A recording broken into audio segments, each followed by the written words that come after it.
പള്ളിയുമായി ബന്ധപ്പെട്ട കാര്യങ്ങളാണ് നമ്മൾ മനസ്സിലാക്കി വരുന്നത്. പള്ളി ആരാണ് കൈകാര്യം ചെയ്യേണ്ടത്? അള്ളാഹുവിൻ്റെ ഭവനങ്ങൾ അത് കൈകാര്യം ചെയ്യേണ്ടവരെ കുറിച്ച് അള്ളാഹു തന്നെ അറിയിച്ചിട്ടുണ്ട്. ഇന്നമാ യഅ്മുറു മസാജിദല്ലാഹ്, അള്ളാഹുവിൻ്റെ മസ്ജിദുകൾ, പള്ളികൾ, അതിൻ്റെ കാര്യങ്ങൾ നോക്കി നടത്തേണ്ടവർ, പരിപാലിക്കേണ്ടവർ മൻ ആമന ബില്ലാഹി വൽ യൗമിൽ ആഖിർ, ഈമാനുള്ളവരാണ്, പരലോകബോധമുള്ളവരാണ്, ആഖിറത്തിനെ കുറിച്ചുള്ള ചിന്തയുള്ളവരാണ്. പള്ളിയുടെ ഉത്തരവാദിത്തങ്ങളിൽ ഉണ്ടാകേണ്ടത് ഈമാനുള്ള, ആഖിറത്തിനെ കുറിച്ച് പേടിയുള്ള ആളുകളാണ്. വഅഖാമസ്സലാത്ത വആതസ്സക്കാ, നമസ്കാരത്തിന്റെ വിഷയത്തിൽ ശ്രദ്ധയുള്ളവരാണ്. നിസ്കരിക്കാത്ത, പള്ളിയുമായി ബന്ധമില്ലാത്ത ഒരാളല്ല പള്ളിയുടെ ഉത്തരവാദിത്തങ്ങളിൽ ഉണ്ടാകേണ്ടത്. സാമ്പത്തിക രംഗത്ത് ശ്രദ്ധയില്ലാത്ത, സക്കാത്ത് ശ്രദ്ധിക്കാത്ത ഒരാളല്ല പള്ളിയുടെ ഉത്തരവാദിത്തങ്ങളിൽ ഉണ്ടാകേണ്ടത്. വലം യഖ്ശല്ലാഹ് വലം യഖ്ശ ഇല്ലല്ലാഹ്, അവർ അള്ളാഹുവിനെ അല്ലാതെ ഭയപ്പെടുകയില്ല. ഇപ്പം ഈമാനുള്ള, പരലോകബോധമുള്ള, നമസ്കാരത്തിന്റെ വിഷയത്തിൽ ശ്രദ്ധയുള്ള, സക്കാത്ത് നൽകുന്ന ഒരു മഖ്ലൂക്കിനെയും അള്ളാഹുവിൻ്റെ ദീനിന്റെ ഒരു കാര്യത്തിന്റെ വിഷയത്തിൽ പേടിക്കാത്ത, ഭയപ്പെടാത്ത അങ്ങനെയുള്ള ആളുകളാണ് പള്ളിയുടെ ഉത്തരവാദിത്തങ്ങളിൽ ഉണ്ടാകേണ്ടത്. റസൂലുള്ളാഹി സ്വല്ലല്ലാഹു അലൈഹി വസല്ലം മദീനയിലേക്ക് എത്തിയപ്പോൾ ഒരു സമൂഹത്തെ പടുത്തുയർത്തുന്നതിന്റെ ഭാഗമായി ആദ്യമായി ചെയ്ത പ്രവർത്തനം അവിടെ ഒരു പള്ളി നിർമ്മിക്കുക എന്നുള്ളതാണ്. എന്ന് പറഞ്ഞാൽ പള്ളി കൊണ്ടു നടക്കാൻ ആരുമില്ല, ആകെ രണ്ടാളുകളാണ്, അവിടെ ഒരു വലിയ മിനാരം കെട്ടണം, വലിയൊരു പള്ളി കെട്ടണം എന്നതല്ല. ഒരു സമൂഹത്തിന്റെ സൃഷ്ടിപ്പിന്റെ ഏറ്റവും അനിവാര്യമായ ഘടകം അവിടെ പള്ളി ഉണ്ടാവുക എന്നുള്ളതാണ്. തൗഹീദുള്ള ആളുകൾ ഒരു ഭാഗത്തുണ്ട് എങ്കിൽ അവർക്ക് നമസ്കരിക്കാൻ അവിടെ ഒരു ഭവനമുണ്ടാകണം, അള്ളാഹുവിന്റെ ഭവനമുണ്ടാകണം. റസൂലുള്ളാഹി സ്വല്ലല്ലാഹു അലൈഹി വസല്ലം മദീനയിലേക്കുള്ള യാത്രയിലാണ്, ഖുബായിലെത്തി. അവിടെ പ്രവാചകൻ സ്വല്ലല്ലാഹു അലൈഹി വസല്ലം പള്ളി നിർമ്മിച്ചു. മദീനയിലെത്തി, അവിടെയും പ്രവാചകൻ സ്വല്ലല്ലാഹു അലൈഹി വസല്ലം ഒരു പള്ളി നിർമ്മിച്ചു. അപ്പോൾ പള്ളി നിർമ്മിക്കുക എന്നുള്ളത് വളരെ പ്രധാനപ്പെട്ടതാണ്. മാത്രമല്ല, ഒരു പള്ളി നിർമ്മിച്ച് പോവുകയല്ല ചെയ്തത്, അവരുടെ പ്രവർത്തനങ്ങളെല്ലാം ആ പള്ളിയിലേക്ക് ചേർത്തു. കേവലം ഒരു നമസ്കാരത്തിന് വന്നു പോകുന്ന ഇടമായിട്ടല്ല ഇസ്ലാം പള്ളിയെ കാണുന്നത്. പള്ളിയുമായി ബന്ധപ്പെട്ട് നിൽക്കുന്നതാണ് ഒരു മുസ്ലിമിന്റെ ജീവിതം. പള്ളിയുമായി ഹൃദയത്തെ ചേർത്തവർക്ക് നാളെ അർശിന്റെ തണലുണ്ട് എന്ന് റസൂലുള്ളാഹി സ്വല്ലല്ലാഹു അലൈഹി വസല്ലം. നോക്കൂ, റസൂലുള്ളാഹി സ്വല്ലല്ലാഹു അലൈഹി വസല്ലം പുരുഷന്മാരോട് ഒരു ദിവസം 5 നേരം പള്ളിയുമായി ബന്ധപ്പെടാൻ കൽപ്പിച്ചു. കണ്ണ് കാണാത്ത അബ്ദുല്ലാഹി ഇബ്നു ഉമ്മി മക്തൂം, അദ്ദേഹം ചോദിക്കാണ്, അല്ലാഹുവിന്റെ റസൂലേ, കണ്ണ് കാണില്ല, പള്ളിയിലേക്ക് വരേണ്ടതുണ്ടോ? കാഴ്ചയില്ല, ഹൽ തസ്മഉൻ നിദാ, ബാങ്ക് കേൾക്കുന്നുണ്ടോ? ബാങ്ക് കേൾക്കാറുണ്ടോ? നഅം, അല്ലാഹുവിന്റെ റസൂലേ, ബാങ്ക് കേൾക്കാറുണ്ട്. ഫഅജീബ്, എങ്കിൽ ഉത്തരം നൽകണം. ബാങ്ക് കേൾക്കുന്നുവെങ്കിൽ 5 നേരം പുരുഷന്മാർ പള്ളിയിലെത്തണം. സുബഹി പള്ളിയിലാണ്, ളുഹറും അസറും മഗ്രിബും പള്ളിയിലാണ്, ഇശാ പള്ളിയിലാണ്. ആ പള്ളിയിൽ അവരുണ്ടാകണം. ഇന്ന് പലപ്പോഴും നിസാരമായ കാരണങ്ങൾ പറഞ്ഞ് ജമാഅത്ത് നഷ്ടപ്പെടുത്തുന്നവർ, കച്ചവടാണ്. ശരി, നമസ്കാരം ഉപേക്ഷിച്ച് ജമാഅത്ത് നഷ്ടപ്പെടുത്തി നമ്മളൊരു കച്ചവടം ചെയ്തിട്ട് എത്ര നേടും?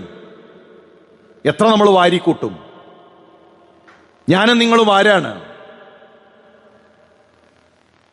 ഏത് നേരത്തും അടയാവുന്ന ഒരു കണ്ണും, നിലക്കാവുന്ന ശ്വാസവും, മിടിപ്പ് നിൽക്കാവുന്ന ഒരു ഹൃദയവും, പോകുന്ന യാത്രയിൽ 3 കഷ്ണം തുണികൾ മാത്രം കൊണ്ടുപോകുന്ന നിസാരന്മാരാണ്, ദുർബലന്മാരാണ് ഞാനും നിങ്ങളും.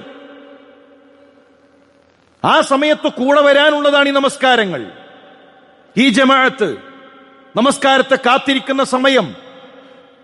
അതുകൊണ്ട് തന്നെ നമസ്കാരത്തിന്റെ വിഷയത്തിൽ വലിയൊരു ശ്രദ്ധ നമുക്കുണ്ടാകണം. അത് പള്ളിയിലായിരിക്കണം. യാത്രക്കാർ, രോഗികൾ, അങ്ങനെയുള്ളവർക്ക് ഇളവുണ്ട്. അല്ലാത്തവർ നമസ്കാരത്തിനു പള്ളിയിലേക്ക് എത്തണം. അതുപോലെ തന്നെ ജുമുഅ റസൂലുള്ളാഹി സ്വല്ലല്ലാഹു അലൈഹി വസല്ലം പള്ളിയിലാക്കി. ഇഅ്തികാഫ് പള്ളിയിലാക്കി. പ്രവാചകൻ സല്ലല്ലാഹു അലൈഹി വസല്ലമയുടെ പള്ളി വിജ്ഞാനത്തിന്റെ കേന്ദ്രങ്ങളായിരുന്നു. ഇബ്നു അബ്ബാസിന്റെ ചരിത്രത്തിൽ 10,000 പള്ളിയിൽ തടിച്ചുകൂടുമായിരുന്നു ദീനു പഠിക്കാൻ. ആ സമൂഹത്തിനാവശ്യമായ അഖീദ, ആ സമൂഹത്തിനാവശ്യമായ ഫിഖ്ഹ്, അവർക്കാവശ്യമായ ഭാഷ, ഖുർആൻ എല്ലാം ലഭിച്ചിരുന്നത് പള്ളികളിൽ നിന്നാണ്. അവരുടെ മക്കൾ ഖുർആൻ പഠിച്ചിരുന്നത് പള്ളികളിൽ നിന്നാണ്. അങ്ങനെ വിജ്ഞാനത്തിന്റെ കേന്ദ്രമായി പള്ളികൾ മാറി. റസൂലുള്ളാഹി സ്വല്ലല്ലാഹു അലൈഹി വസല്ലം ഒരു നാട്ടിലേക്ക് ദഅവത്തിനു വേണ്ടി ആളുകളെ പറഞ്ഞയച്ചത് പള്ളിയിൽ നിന്നാണ്. ആ പള്ളിയിൽ വെച്ചുകൊണ്ട് അവർക്ക് ഉപദേശങ്ങൾ നൽകി, അവരെ ഒരുക്കി, പള്ളികളിൽ നിന്ന് അവരെ പറഞ്ഞയച്ചു. പ്രവാചകൻ സല്ലല്ലാഹു അലൈഹി വസല്ലം പാവങ്ങൾക്ക് പണം ശേഖരിച്ചത് പള്ളിയിൽ വെച്ചുകൊണ്ടാണ്. മിമ്പറിൽ നിന്ന്, ഖുതുബയിൽ നിന്ന്, ഖുതുബയിലൂടെ നിർദ്ദേശങ്ങൾ നൽകി. ബിലാൽ റളിയല്ലാഹു തആല തുണി വിരിച്ചു. പള്ളിയിൽ വന്നവർ അവരുടെ കൈകളിലുള്ള സമ്പാദ്യങ്ങൾ അതിലേക്ക് വീതിച്ചു നൽകി. യുദ്ധത്തിന് മുറിവേറ്റവർ കിടന്നിരുന്നത് പള്ളിയിലാണ്. ദൂരെ വീടുള്ളവർ, അകലെ വീടുള്ളവർ, മറ്റിടങ്ങളില്ലാത്തവർ, അവർക്ക് മുറിവ് പറ്റിയിട്ടുണ്ട്, പരിക്ക് പറ്റിയിട്ടുണ്ട്, പള്ളിയിലാണ് ചികിത്സ. പള്ളിയിലാണ് അവർ കിടന്നിരുന്നത്. വീടില്ലാത്ത പട്ടിണിപ്പാവങ്ങൾ, അവരുടെ അഭയമായിരുന്നു റസൂലുള്ളാഹിയുടെ പള്ളി. ആ പള്ളിയിൽ അവർ കിടന്നു, അവിടെ ഭക്ഷണം കഴിച്ചു. ആളുകൾ നൽകുന്ന ഭക്ഷണം, ആ ഭക്ഷണം അവർ സ്വീകരിച്ചുകൊണ്ട് പ്രവാചകന്റെ പള്ളിയിൽ അവർ കിടന്നുറങ്ങി.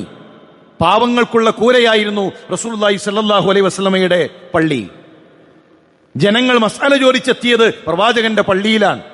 അവരുടെ ഖാളി റസൂലുള്ളാഹി സ്വല്ലല്ലാഹു അലൈഹി വസല്ലം പള്ളിയിലാണ് ഉണ്ടാവുക. അവരുടെ കുടുംബ വിഷയങ്ങൾ, അവരുടെ സ്വത്തുമായി ബന്ധപ്പെട്ട വിഷയങ്ങൾ, അവർക്കറിയേണ്ട മതപരമായ കാര്യങ്ങൾ, അത് ചോദിച്ച് അവർ പള്ളിയിലേക്കെത്തി. പ്രശ്നങ്ങൾക്കുള്ള പരിഹാരമായിരുന്നു ഇസ്ലാമിലെ പള്ളി. സ്വഹാബത്തിന്റെ ഖുർആൻ പാരായണം ധാരാളം നീണ്ടുനിന്നത് പള്ളിയിലാണ്. നിസ്കാരം കഴിഞ്ഞ് വേഗം ഓടലല്ല. നിസ്കാരം കഴിഞ്ഞ് അവർ മുസ്ഹഫുകൾ, ഖുർആൻ, പരിശുദ്ധ ഖുർആൻ പള്ളിയിൽ വെച്ചുകൊണ്ട് പാരായണം ചെയ്തു. എടുത്തറിയാത്തവരുണ്ടായിരുന്നു, വായനയറിയാത്തവരുണ്ടായിരുന്നു. ആ സമൂഹത്തിന് എഴുത്തും വായനയും പഠിപ്പിച്ചത് പള്ളിയിൽ വെച്ചുകൊണ്ടാണ്. ഒരു സമൂഹത്തെ വിദ്യാഭ്യാസപരമായി ഉയർത്തിയത് പള്ളിയിൽ വെച്ചുകൊണ്ടാണ്. അബൂബക്കർ റളിയല്ലാഹു അൻഹു ഭരണമേറ്റെടുത്തു. ഇസ്ലാമിക രാജ്യത്തിന്റെ ഖലീഫയുടെ നയതന്ത്ര പ്രഖ്യാപനം, ഒന്നാമത്തെ സംസാരം മിമ്പറിൽ വെച്ചുകൊണ്ടാണ്. പ്രവാചകൻ സല്ലല്ലാഹു അലൈഹി വസല്ലമയുടെ പള്ളിയിൽ വെച്ചുകൊണ്ടാണ്. ഹസ്സാൻ ഇബ്നു സാബിത്ത് റസൂലുള്ളാഹിയുടെ പള്ളിയിൽ കവിത പാടിയിട്ടുണ്ട്. ഹബിശക്കാരുടെ വിനോദങ്ങൾ പള്ളിയിൽ നടന്നിട്ടുണ്ട്. ഇതെല്ലാമായിരുന്നു പള്ളി. പള്ളി വിജ്ഞാനത്തിന്റെ കേന്ദ്രമായിരുന്നു, ആരാധനകളുടെ ഇടമായിരുന്നു, പ്രബോധനത്തിന്റെ ശൂറകൾ അവിടെ ഉണ്ടായിരുന്നു, വൈജ്ഞാനികമായ ചർച്ചകൾ ഉണ്ടായിരുന്നു, പ്രയാസങ്ങൾ അനുഭവിക്കുന്ന ആളുകൾക്കുള്ള ആശ്രയമുണ്ടായിരുന്നു. ഇതെല്ലാമായിരുന്നു റസൂലുള്ളാഹി സ്വല്ലല്ലാഹു അലൈഹി വസല്ലമയുടെ പള്ളി. ദുഃഖകരമെന്ന് പറയട്ടെ, ഇന്ന് പല പള്ളികളും ജമാഅത്ത് കഴിഞ്ഞാൽ അടച്ചിടും. ചില പള്ളികളിൽ എഴുതി വച്ചിരിക്കുകയാണ്, ഒന്നാമത്തെ ജമാഅത്തിനല്ലാതെ വിളക്കും അതുപോലെ തന്നെ ഫാൻ ഉപയോഗിക്കാൻ പാടില്ല. ഒരു ഫാൻ ഉപയോഗിക്കാൻ പോലും, ക്ഷീണിച്ചൊരു മനുഷ്യന് ഒരല്പനേരം ഒന്നിരിക്കാൻ പോലും, ഒന്ന് വിശ്രമിക്കാൻ പോലും, ഒരു വഴിയാത്രക്കാരന് മലമൂത്ര വിസർജനത്തിന് ഒരു ആവശ്യം വന്നാൽ ഒന്ന് അതിനുള്ള സൗകര്യങ്ങൾ പോലും നൽകാത്ത രൂപത്തിൽ ഏതോ ചില ആളുകൾ അവര് തീരുമാനിക്കും അതുപോലെ പള്ളി നടക്കണം എന്ന രൂപത്തിലേക്ക് കാര്യങ്ങൾ മാറിക്കൊണ്ടിരിക്കുന്നു. അല്ല, ഇത് അള്ളാഹുവിന്റെ ഭവനമാണ്. മുസ്ലിമിന് ഇരിക്കാൻ, മുസ്ലിമിന് കൈകൾ ഉയർത്താൻ, അവനും പ്രാർത്ഥിക്കാൻ, അവന് ഖുർആൻ ഓതാൻ, അങ്ങനെ അള്ളാഹുവിന്റെ ഭവനങ്ങളിൽ, ആരാധനകളിൽ സജീവമാകാനുള്ളതാണ് അള്ളാഹുവിന്റെ പള്ളികൾ. പള്ളിക്ക് ചില ആദാബുകളുണ്ട്. നമ്മൾ ശ്രദ്ധിക്കേണ്ട ഗൗരവമായ ചില ആദാബുകളുണ്ട്. പള്ളിയിലേക്ക് ശുദ്ധിയോടുകൂടെയാണ്, വൃത്തിയോടുകൂടെയാണ് പള്ളിയിലേക്ക് വരേണ്ടത്. ഹൈലുകാരികൾ, ജനാബത്തുകാർ, അവർ ഇബാദത്തിനു വേണ്ടി പള്ളിയിൽ പ്രവേശിക്കാൻ പാടുള്ളതല്ല. റസൂലുള്ളാഹി സ്വല്ലല്ലാഹു അലൈഹി വസല്ലം പറഞ്ഞു, ഇന്നി ലാ ഉഹില്ലുൽ മസ്ജിദ ലിഹായിലിൻ വലാ ജുനുബിൻ. ഹൈലിന്റെ സമയം പെണ്ണ് പള്ളിയിലേക്ക് പ്രവേശിക്കരുത്. ജനാപത്തുകാരൻ പള്ളിയിലേക്ക് പ്രവേശിക്കരുത്. എന്നാൽ ഇസ്തിഹാലത്തുണ്ടായിരിക്കും ചില സ്ത്രീകൾക്ക്. ഹൈലല്ല, ഇസ്തിഹാലത്ത്, രക്തസ്രാവം, അത് രോഗമാണ്. ആ രോഗമുള്ള സ്ത്രീകൾ, രക്തസ്രാവമുള്ള സ്ത്രീകൾ റസൂലുള്ളാഹിയുടെ പള്ളിയിൽ വന്നിട്ടുണ്ട്. അവർക്ക് പള്ളിയിൽ വരാം, അവർക്ക് നമസ്കരിക്കാം. സ്ത്രീകൾക്ക് പള്ളിയെ തടഞ്ഞു വച്ചിട്ടില്ല. നമ്മുടെ നാട്ടിലെ പല സ്ത്രീകളോടും ചോദിച്ചാൽ ഈ നാട്ടിലുള്ള എല്ലാ ഇടങ്ങളും അവർ കണ്ടിട്ടുണ്ട്. ഈ നാട്ടിലുള്ള എല്ലാ ഓഡിറ്റോറിയം അവർക്കറിയാം. ഈ നാട്ടിലുള്ള എല്ലാ ഷോപ്പിംഗ് മാളുകളും അവർക്കറിയാം. എല്ലാ മുക്കുമൂലകളിലും മുസ്ലിം സഹോദരിമാർ സന്ദർശിച്ചിട്ടുണ്ട്. ആകെ എത്താത്തത് അള്ളാഹുവിന്റെ ഭവനത്തിൽ പള്ളിയിൽ മാത്രമാണ്. പള്ളിയിൽ മാത്രം എത്തിയിട്ടില്ല. റസൂലുള്ളാഹി സ്വല്ലല്ലാഹു അലൈഹി വസല്ലമയുടെ കാലഘട്ടത്തിൽ സുബഹി നമസ്കാരത്തിൽ പോലും സ്ത്രീകൾ പള്ളിയിൽ ഉണ്ടായിട്ടുണ്ട്. പള്ളി പെണ്ണിനെ തടയുന്ന ഒന്നല്ല. അവർക്ക് അനുവാദമുണ്ട്. അവർക്ക് ആവശ്യമാണെങ്കിൽ പള്ളിയിലെത്താം, നമസ്കരിക്കാം, അവിടെയുള്ള ദീനീ പഠനങ്ങളിൽ പങ്കെടുക്കാം. അവരെ തടയരുത് എന്നുള്ളത് റസൂലുള്ളാഹി സ്വല്ലല്ലാഹു അലൈഹി വസല്ലമയുടെ കൽപ്പനയാണ്. ഇസ്തിഹാലത്തിന്റെ സമയത്ത് പോലും സ്ത്രീകൾക്ക് പള്ളിയിലെത്താം. അതുപോലെ തന്നെ ചില പുരുഷന്മാർക്ക് മൂത്രവാർച്ചയുടെ പ്രയാസങ്ങൾ ഉണ്ടായിരിക്കും. അതും രോഗമാണ്. ഇന്നിപ്പോ അതിന് പ്രായമൊന്നുമില്ല, വളരെ പ്രായമാകണമെന്നൊന്നുമില്ല. ചെറുപ്പക്കാർ പോലും പലപ്പോഴും ഈ ചോദ്യം ചോദിച്ചു വിളിക്കാറുണ്ട്. മൂത്രവാർച്ചയുടെ അസുഖമുണ്ട് എങ്കിൽ അവർ വുളൂ ചെയ്യണം. അവിടെ വല്ല കോട്ടനോ തുണിയോ വെച്ച് ആ നമസ്കാരം അവർ നിർവഹിക്കണം. ആ നമസ്കാരത്തിന്റെ സമയത്ത് മൂത്രം പോയി അതിന്റെ പേരിൽ പ്രയാസപ്പെടേണ്ടതില്ല. ഒരു മശക്കത്തൊരു പ്രയാസം അതിൽ നമുക്ക് തോന്നേണ്ടതില്ല. ഇസ്ലാം യുസ്റാൻ, ഇസ്ലാം പ്രായോഗികമാണ്. അതുപോലെ തന്നെ ദുർഗന്ധത്തോടുകൂടെ പള്ളിയിലേക്ക് വരിക.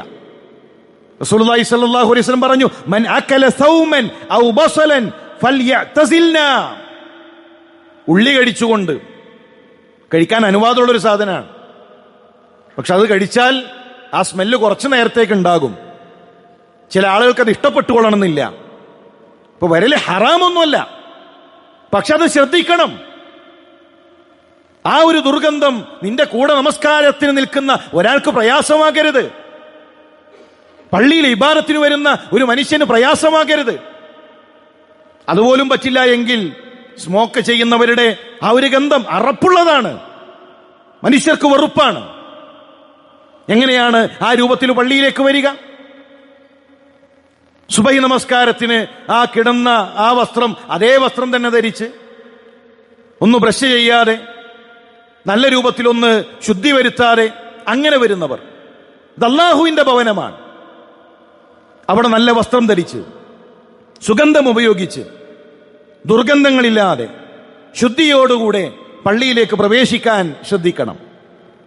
പള്ളിയിൽ പ്രവേശിച്ചു കഴിഞ്ഞാൽ നേരെ വന്നിരിക്കലല്ല, 2 റക്അത്ത് നമസ്കരിക്കണം. റസൂലുള്ളാഹി സ്വല്ലല്ലാഹു അലൈഹി വസല്ലമയുടെ കൽപ്പനയാണ്, ഇദാ ദഖല അഹദുക്കും ഫലാ യജ്ലിസ് ഹത്താ യുസല്ലി റക്അതൈൻ. പള്ളിയിലേക്ക് നിങ്ങൾ വന്നാൽ 2 റക്അത്ത് നമസ്കരിക്കാതെ ഫലാ യജ്ലിസ്, അവനിരിക്കരുത്. അത് പള്ളിയുടെ തഹിയ്യത്താണ്. അതുപോലെ തന്നെ പ്രിയമുള്ളവരെ, ഇന്നത്തെ കാലത്ത് നമ്മളേറെ ശ്രദ്ധിക്കേണ്ട ഒരു വിഷയമാണ് മൊബൈൽ ഫോൺ എന്നുള്ളത്. ഈ കാലഘട്ടത്തിലെ ഫുഖഹാക്കൾ വളരെ ഗൗരവത്തിൽ ചർച്ച ചെയ്തിട്ടുള്ളൊരു വിഷയമാണത്. പള്ളിയിൽ നിസ്കരിച്ചുകൊണ്ടിരിക്കുമ്പോൾ മൊബൈൽ ഇങ്ങനെ റിങ് ചെയ്യുക, മറവി മനുഷ്യർക്കുണ്ടാകും. പറയാതെ ഒരാളുടെ മൊബൈൽ റിങ് ചെയ്താൽ എല്ലാവരും കൂടെ നോക്കി അയാളെ ഇനി പള്ളിയിലേക്ക് വരാത്ത രൂപത്തിലാക്കല്ല വേണ്ടത്. അതുപോലെ തന്നെ നിസ്കാരം കഴിഞ്ഞ ഉടനെ എഴുന്നേറ്റ് ആ മനുഷ്യനെ എല്ലാവരുടെയും ഇടയിൽ വെച്ചുകൊണ്ട് ആ മനുഷ്യന്റെ അഭിമാനം ക്ഷതപ്പെടുത്തുകയല്ല വേണ്ടത്. അവിടെയൊക്കെ ഒരു സംസ്കാരമുണ്ടല്ലോ. പള്ളിയിൽ അറാബി മൂത്രമൊഴിച്ചു, ചെയ്തത് തെറ്റാണ്. പക്ഷെ റസൂലുള്ളാഹി സ്വല്ലല്ലാഹു അലൈഹി വസല്ലമയുടെ പെരുമാറ്റം നോക്കൂ. ഓടിക്കാൻ വന്ന സ്വഹാബത്തിനെ തടഞ്ഞു. ആ സ്വഹാബത്തിനോട് അവിടെ വെള്ളം ഒഴിക്കാൻ പറഞ്ഞു, അറാബിയോടല്ല പറഞ്ഞത്. സ്വഹാബത്തിനോട് വെള്ളം കൊണ്ടുവന്ന് അറാബി മൂത്രമൊഴിച്ചെടുത്ത് ഒഴിക്കാൻ പറഞ്ഞു. അദ്ദേഹത്തെ വിളിച്ചു, സൗമ്യമായി വിളിച്ചു. ഇത് പള്ളിയല്ലേ, പള്ളി നിസ്കാരത്തിന്റെ ഇടമല്ലേ, ഖുർആൻ പാരായണത്തിന്റെ ഇടമല്ലേ, ഇവിടെ മൂത്രമൊഴിക്കാൻ പാടുണ്ടോ? തിരുത്തുന്നതിലൊരു സംസ്കാരമുണ്ട്. പക്ഷെ നമ്മൾ ശ്രദ്ധിക്കേണ്ട ചില കാര്യങ്ങൾ, നമുക്ക് വിചാരിച്ചാൽ ചെയ്യാൻ കഴിയുന്ന ചില കാര്യങ്ങളുണ്ട്. ഇപ്പൊ സുബൈ നമസ്കാരം തൊട്ടരികിലാണ് നമ്മുടെ അധികം ആളുകളുടെയും വീട്, അല്ലെങ്കിൽ അരികിലുള്ള പള്ളിയിലേക്കാണ് നമ്മൾ പോവുക. നിസ്കാരം കഴിഞ്ഞൊരു 10-15 മിനിറ്റ് കഴിഞ്ഞാൽ തിരിച്ചു വീട്ടിലേക്ക് എത്തും. ആ ഒരു സമയത്ത് എന്തിനാണ് ഒരു മൊബൈൽ? സുബൈക്കൊരു പള്ളിയിലേക്ക് വരുമ്പോൾ എന്തിനാണ് നമ്മുടെ കയ്യിൽ ഒരു മൊബൈലിന്റെ ഒരു ആവശ്യം? എന്നിട്ട് പല ആളുകളുടെയും അലാറടിക്കൽ പള്ളിയിലാണ്. ഒന്നും രണ്ടും അല്ല, 5-നുണ്ടാകും, 5:05-നുണ്ടാകും, 5:10-നുണ്ടാകും. നമ്മൾ അലാറം അങ്ങനെയാണ്. ഓരോ 5 മിനിറ്റ് കൂടുമ്പോഴും നമുക്ക് അത്രയും ഉറപ്പാണ് നമ്മളൊരു അലാറത്തിന് തന്നെ എഴുന്നേൽക്കുന്നുള്ളതുകൊണ്ട്. ഇത് പള്ളിയിലാണ്. എന്നിട്ട് നിസ്കാരത്തിന്റെ ഇടയിലാണ് അലാറം അടിക്കുക. കഴിയുന്നതും പള്ളിയിലേക്ക് മൊബൈൽ കൊണ്ടുവരാതിരിക്കാൻ നമ്മൾ ശ്രദ്ധിക്കുക. മറ്റൊന്നൊരു മാന്യമായൊരു റിംഗ് ട്യൂൺ. നമുക്കറിയണം മൊബൈൽ വരുന്നത്, കോള് വരുന്നത് അറിയണം. അതിന് കഴിയുന്ന രൂപത്തിൽ ഒരു മാന്യമായ രൂപത്തിലുള്ള ഒരു റിംഗ് ട്യൂൺ വെക്കുക. അറിഞ്ഞാൽ മതി, കോള് വരുന്നത് അറിഞ്ഞാൽ മതി, അതിനുള്ളത് മതി. അത് പാട്ട് വെക്കേണ്ട ആവശ്യമുണ്ടോ? അത് മ്യൂസിക്കും അതുപോലെയുള്ള ആരവങ്ങളും വേണോ? ഇത് പള്ളിയിലാണ്, നിസ്കാരത്തിലാണ് ഈ പാട്ട് കേൾക്കുന്നത്, നിസ്കാരത്തിലാണ് ഈ മ്യൂസിക് കേൾക്കുന്നത്.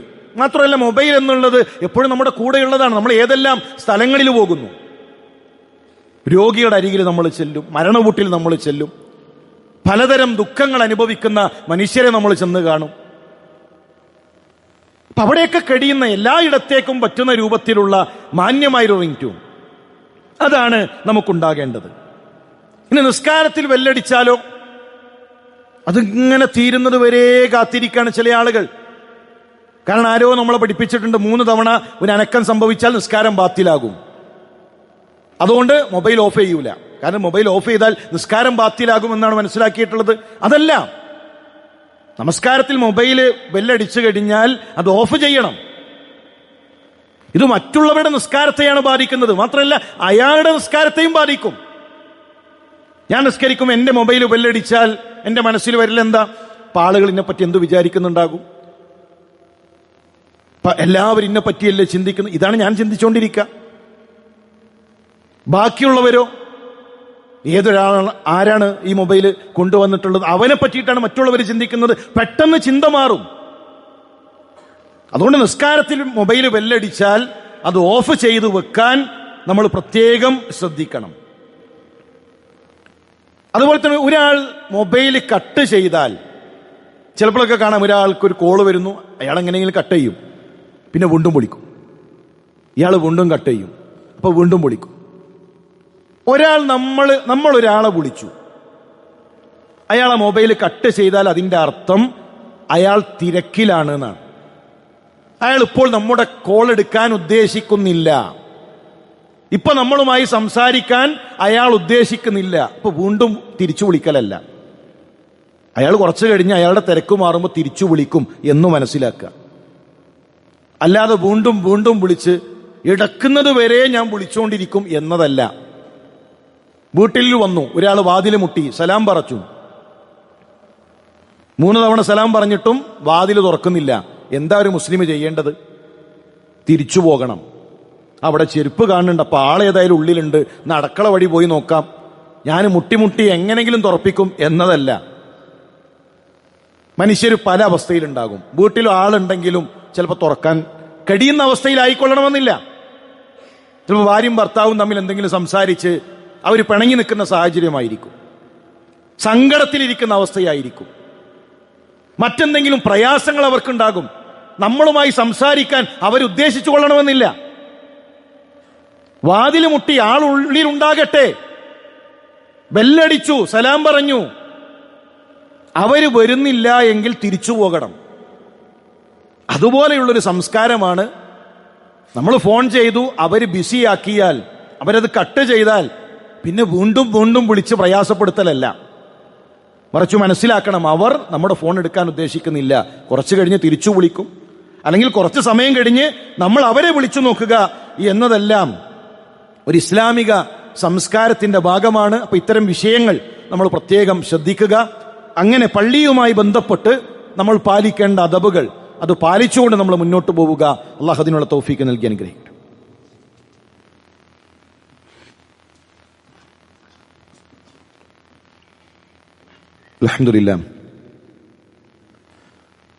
അൽഹംദുലില്ലാഹി റബ്ബിൽ ആലമീൻ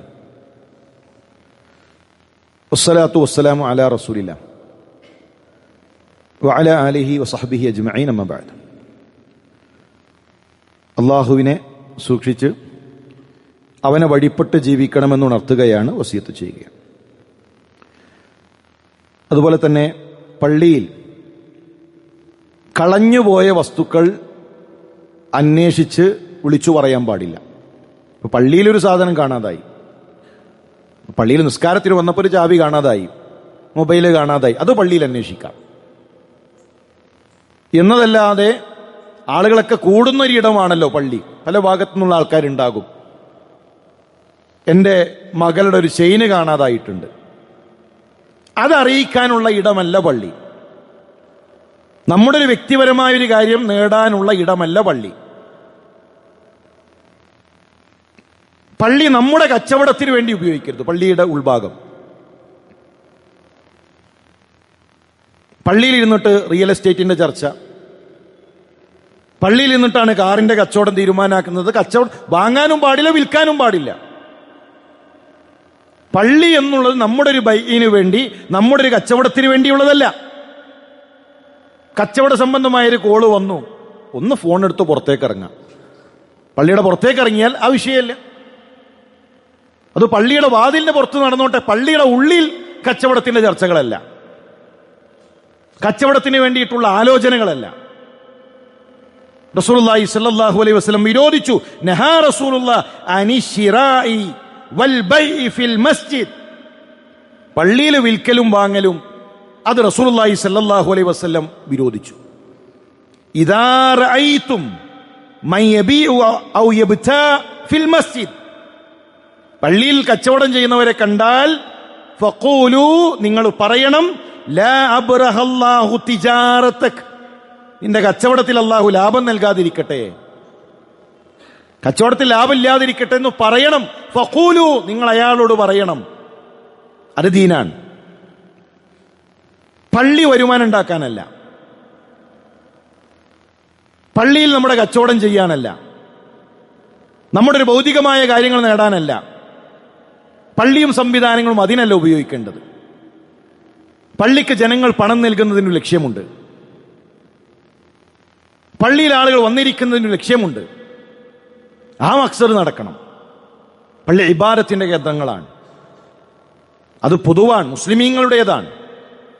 അത് വ്യക്തിപരമായ നമ്മുടെ ഒരു ആവശ്യത്തിന് വേണ്ടി ഉപയോഗിക്കുന്ന രീതി ഉണ്ടാകാൻ പാടുള്ളതല്ല. പള്ളിയുമായി ബന്ധപ്പെട്ട ആദാബുകൾ ഇൻഷാ അല്ലാഹ് ഇനിയും നമുക്ക് സൂചിപ്പിക്കാനുണ്ട്. അല്ലാഹു അത്തരം ആദാബുകൾ പാലിക്കാൻ, അതനുസരിച്ചുകൊണ്ട് ജീവിതത്തെ ക്രമീകരിക്കാൻ നമുക്കെല്ലാം തൗഫീക്ക്